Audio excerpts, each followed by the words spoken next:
नाज़रीन, अब से कुछ देर बाद जो है वो तीफ़ी बट को लाहौर मुंतकिल कर दिया जाएगा। यानी कि दुबई से गिरफ्तार होने वाला तीफ़ी बट जो अमीर बिलाज केस में मरकजी मुलजिम था, उसको गिरफ्तार किया गया था। लेकिन है कि कुछ चेक्स वगैरह, क्लेम वगैरह उनके ऊपर डाले गए थे 10-10 लाख धर्म के, जिस अवज़ जो है उसको वहाँ केस को देखा जा रहा था। लेकिन बड़ी कामयाबी मिल गई है पाकिस्तान गवर्नमेंट को और पाकिस्तान के इदारों को कि वो जो है वो दुबई की स्टेट ने, उनके इदारों ने जो है वो तीफ़ी बट को पाकिस्तान के हवाले कर दिया है। उनको हमारी इतलात के मुताबिक जो है कराची उतार दिया गया है और जब तक ये व्लॉग अपलोड होगा तब तक वो लाहौर या सियालकोट डोमेस्टिक फ्लाइट से आ जाएंगी। नाज़रीन, ये अमीर बिलाज केस में मरकजी मुलजिम थे और तकरीबन और काफी अरसे से रूपोश थे। लेकिन उनको जो है दुबई से एक होटल से गिरफ्तार किया गया था। गिरफ्तारी जो है वो कहा जा रहा है इतलात के मुताबिक कि किसी और की करने गए थे। लेकिन है कि वहां जब तीफी बट को देखा गया, जो खालिद वरिया साहब हैं, जो इस टीम के हेड हैं, तो उन्होंने पहचान लिया। पहचानने के बाद तस्वीरें जो है वो अपने मुतलका इदारे को दी,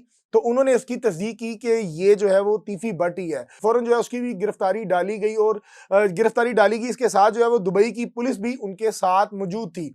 तो जब उनको वहां लेके जाया गया तो अदालत में पेश किया गया, तो कुछ ताजर जो थे उन्होंने 10-10 लाख दरम के क्लेम कि हमने इतने पैसे इनसे लेने हैं, वो क्लेम डाले गए। तो अदालत में चूंकि काफ़ी लेट ये चेक्स पहुंचे थे, जिसके बाद जो है अदालत ने ये फैसला किया कि हम जो है वो पाकिस्तान के हवाले तीफी बट को कर रहे हैं। क्योंकि माजी में भी देखा गया कि बहुत ज़्यादा जो है क्लेम डाल दिए जाते हैं जब किसी का खरूज लगता है या कोई दूसरे मामला होते हैं या उसकी गिरफ्तारी उसके मुल्क में दी जाती है, तो कुछ पैसों का, कुछ रकम का क्लेम डाला जाता है ताकि इसकी गिरफ्तारी को, इसको मुतलका अपने मुल्क जाने से रोका जा सके।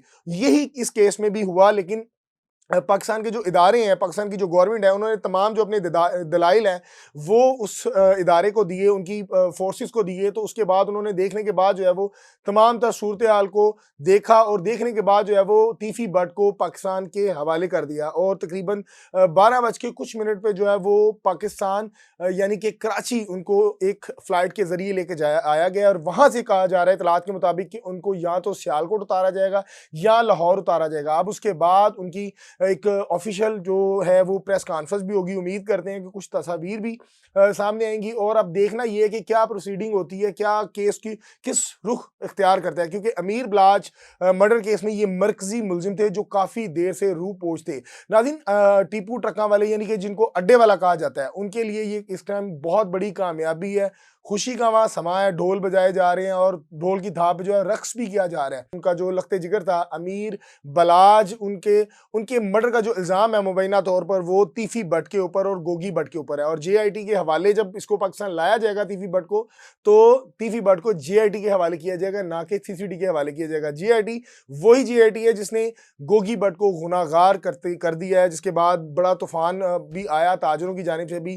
गोगी भट्ट के लिए बड़ी बयानात दिए गए, बड़ा कहा गया कि वो बेकसूर हैं, वो इस तरह के नहीं हैं। लेकिन अब जो है वो तीफी भट्ट को पाकिस्तान लेके आ गए हैं और अब उसके बाद जो है वो अदालत में कब पेश करते हैं ये देखना बाकी है। नाज़रीन, अमीर बलाच के जब जिस टाइम मर्डर हुआ था तो उस टाइम इन लोगों की जानिब से ये कहा गया कि हम पाकिस्तान में मौजूद नहीं थे।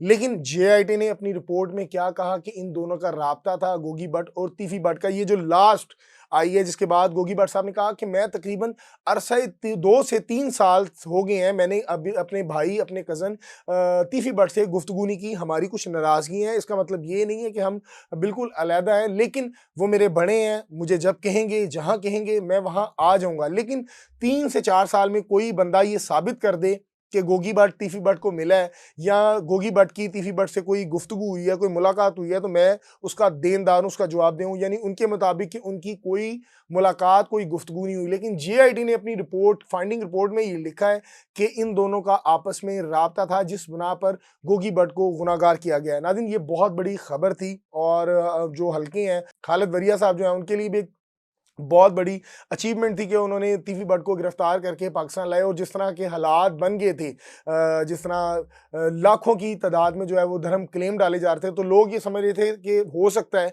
कि तीफी भट्ट जो है वो पाकिस्तान ना आए और क्लेम की वजह से वो वहीं दुबई की जेल में रहें और जब उनका सेटलमेंट हो तब ये वापस आए। लेकिन अपडेट ये है कि तीफी भट्ट को पाकिस्तान ले आएंगे हैं और अब अदालत के सामने कब पेश करें ये देखना बाकी है और इनकी प्रेस कॉन्फ्रेंस कब होती है, उनकी तस्वीरें ऑफिशियल कब आती हैं ये देखना बाकी है।